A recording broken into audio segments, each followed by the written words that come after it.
अमरावती महानगरपालिकेने मालमत्ता करात वाढ केली आहे। त्यामुळे शहरातील 3 लाखांपेक्षा अधिक मालमत्ता धारकांवर आर्थिक बोजा पडतोय। ही वाढ रद्द करण्यात यावी या मागणीसाठी व्यवस्था परिवर्तन नागरी कृती समितीने आंदोलन केलं। जोवर वाढीव घर टॅक्स रद्द होणार नाही तोपर्यंत नागरी कृती समितीचा लढा सुरूच राहील असा इशारा यावेळी देण्यात आला।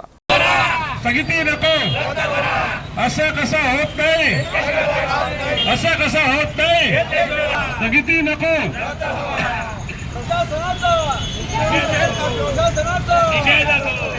ही जी टॅक्सवाढ अमरावती महानगरपालिकेने केलेली आहे ती टॅक्सवाढ रद्द करण्याकरता याच्या पुढे आपण आपले प्रयत्न करावेत। कारण की जी टॅक्सवाढ केलेली आहे ती डबल नाही आहे, ती तिबल नाही आहे, ती 100% वर जी टॅक्सवाढ केलेली आहे। आणि या टॅक्सवाढीच्या विरोधामध्ये आमचा जो लढा आहे समितीचा, तो लढा समितीचा सतत चालू राहणार आहे। पुन्हा आम्ही प्रशासनाला काही दिवस देणार आहोत आणि याचा एक भाग म्हणून आता आम्ही अमरावती महानगरपालिकेने जे टॅक्स आम्हाला ज्या टॅक्स पावत्या आम्हाला दिलेल्या होत्या त्या टॅक्स पावत्या आम्ही परत एका रॅपरमध्ये प्रेझेंट रॅपरमध्ये आम्ही माननीय आयुक्त महानगरपालिका यांना आम्ही ते सगळ्या टॅक्स पावत्या आम्ही त्यांना परत करायला चाललो आहे। आणि महत्त्वाचा विषय आहे आणि महानगरपालिकेने वाढलेली टॅक्स रद्द करावी अशी आमची समितीची मागणी आहे। धन्यवाद।